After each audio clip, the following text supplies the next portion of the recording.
আসসালামু আলাইকুম। ব্রাউনবেরি কৃষি ইউটিউব চ্যানেলের পক্ষ থেকে আপনাদের জানাচ্ছি আন্তরিক শুভেচ্ছা ও অভিনন্দন। তো যারা কৃষিকাজ করে থাকেন, কৃষিকাজের সাথে সম্পর্কিত তারা হচ্ছে যে প্রায়ই এই সমস্যাটায় ভুগবেন। এই যে দেখেন, এই যে লাল পোকা,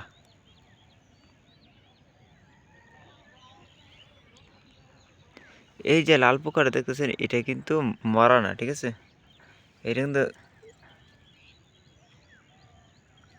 মরে নাই এখনো, এটা জেতা আছে। কিন্তু এটা এভাবে বসে থাকার কারণ হচ্ছে, এটা মনে করেন আমি আপনাদের দেখাই।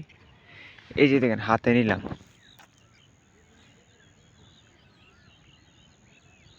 এই যে দেখেন, এটা সম্পূর্ণ জেতা আছে এখনো। এই যে দেখেন, এখন 8টা বেজে গেছে, যে সূর্য উঠে গেছে, যে কারণে এটা লড়াচড়া করতেছে। আরেকটু সকালে যদি আসতেন, এটা একদম স্থির হয়ে বসে থাকতো। এই যে কুয়াশার পানিগুলো পড়ছে না, কুয়াশার পানির মধ্যে এটা বসে থাকে। তো এটা ঠান্ডার কারণে লড়াচড়া করে না। আর এই সকালবেলা যদি আপনি আসা কোনো একটা কীটনাশক স্প্রে করেন, তখন দেখবেন এটা মানে 100% কাজ করবে এবং পোকাটা মারা যাবে। তো আপনারা হচ্ছে যে এই যে গাছের পাতাগুলো দেখছেন, এই পাতাগুলাকে এই পোকাগুলা খেয়ে ফেলে। এবং এই যে দেখেন, ফুল আসছে, ফল আসছে, এই যে ফুলগুলা, এই ফুলের যে হলুদ অংশগুলা, এগুলো পোকাগুলা নষ্ট করে ফেলে।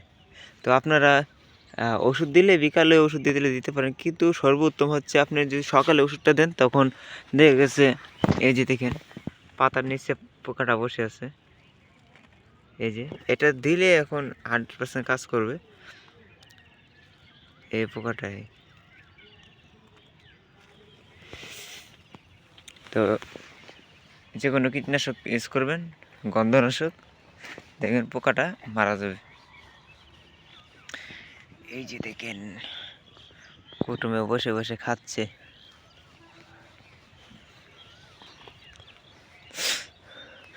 আর আরেকটা সমস্যার কথা বলে দিই, সেটা হচ্ছে যারা ক্ষীরা বা শসা, করলা, ধুন্দুল, ঝিঙে, শসি, চিচিঙ্গা, লাউ, চাল কুমড়া, যে যেটাই চাষ করেন, সবগুলার একটাই সলিউশন, সেটা হচ্ছে এই যে দেখেন, এই যে করাটা আসছে, এই করাটা কিন্তু, এটা কিন্তু সুস্থ না ফুল, ঠিক আছে? কেন সুস্থ না দেখাইতেছি। এটা 2 দিন পরে এটা এরকম হয়ে যাবে।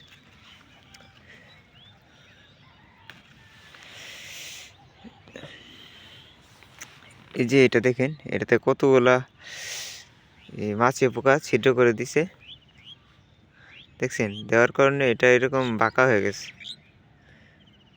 এ করাটা, নাহলে এটা কিন্তু সুস্থ থাকতো। কিন্তু এই মাছি পোকাটা আপনি যদি ওষুধ দিয়ে সারাতে চান, আপনার অনেক খরচ হবে, প্লাস এটা সম্পূর্ণ যাবে না। তাই আপনারা সেক্স ফেরোমন ফাঁদ ব্যবহার করবেন, যেটাকে অনেকে তাবিজ বলে থাকে। ওইটা আপনার ধরেন 1 বিঘা জমি যদি থাকে, এই সর্বনিম্ন 10টা দিলেন, একটা 30 টাকা করে নিবে একটা তাবিজ। 30 টাকা করে 10টা দিলেন, দেখবেন আপনার সম্পূর্ণ নিয়ন্ত্রণে আসবে, ঠিক আছে? আর যদি না দেন, দেখেন এভাবে যদি ফল নষ্ট করে, তো আর কোনো লাভ নেই। আর যদি তাবিজ ব্যবহার করেন, আপনার দেখা গেছে 5 কেজি শসার দামও না, ঠিক আছে? কিন্তু আপনি এই তাবিজ ব্যবহার করেন, দেখা গেছে আপনি সম্পূর্ণ 100% ফলনটা নিতে পারবেন। তো সবাই ভালো থাকবেন, সুস্থ থাকবেন। আজকে আর বেশি কথা বলবো না। আল্লাহ হাফিজ।